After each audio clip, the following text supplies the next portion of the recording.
देश की सबसे बड़ी अदालत यानी कि सुप्रीम कोर्ट ने आज उत्तर प्रदेश मदरसा शिक्षा एक्ट 2004 को खारिज करने वाले इलाहाबाद हाई कोर्ट के फैसले को रद्द कर दिया है। इससे उत्तर प्रदेश के करीब 16,000 मदरसों को बड़ी राहत मिली है। इलाहाबाद हाई कोर्ट ने अपने आदेश में मदरसों को असंवैधानिक करार देकर छात्रों को अन्य स्कूलों को स्थानांतरित करने का निर्देश दिया था, जिसे अब देश की सर्वोच्च न्यायालय इसने खारिज कर दिया है। आइए आपको बताते हैं कि ये पूरा मामला क्या है। दरअसल यूपी में लगभग 16,000 मदरसे हैं, जहां करीब 13,57,000 छात्र पढ़ाई करते हैं। इन मदरसों में 560 अनुदानित मदरसे भी शामिल हैं, जिनमें लगभग 9,500 शिक्षक कार्यरत हैं। सुप्रीम कोर्ट के इस निर्णय से सभी मदरसे सुचारू रूप से चलते रहेंगे और छात्रों की शिक्षा प्रभावित नहीं रहेगी।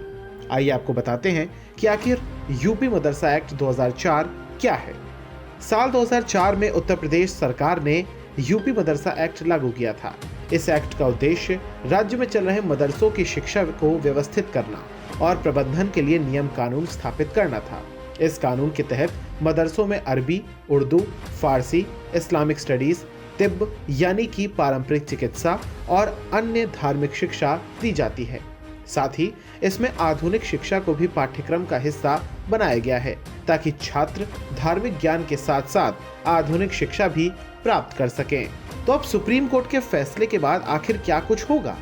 तो सुप्रीम कोर्ट ने कहा है कि देश की धर्मनिरपेक्षता का सम्मान करते हुए अल्पसंख्यकों के शिक्षा के अधिकार की सुरक्षा की जानी चाहिए। कोर्ट ने यह भी कहा है कि मदरसों के कामकाज में सरकार अनावश्यक हस्तक्षेप नहीं कर सकती। हालांकि सरकार मदरसों के लिए न्यूनतम मानदंड तय कर सकती है और ये सुनिश्चित कर सकती है कि वहां पर छात्रों को उचित शिक्षा दी जाए। अब आपको बताते हैं कि आखिर इलाहाबाद हाई कोर्ट का फैसला क्या था और इस पर सुप्रीम कोर्ट ने क्या कुछ कहा। तो दरअसल 22 मार्च को इलाहाबाद हाई कोर्ट ने यूपी मदरसा एक्ट 2004 को असंवैधानिक करार दिया था।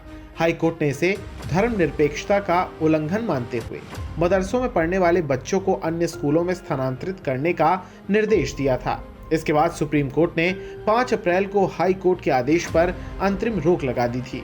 चीफ जस्टिस DY चंद्रचूड़ की अध्यक्षता में 3 सदस्यीय बेंच ने मामले की सुनवाई के बाद 22 अक्टूबर को अपना फैसला सुरक्षित रख लिया था, जिसे हाल ही में सुनाया गया।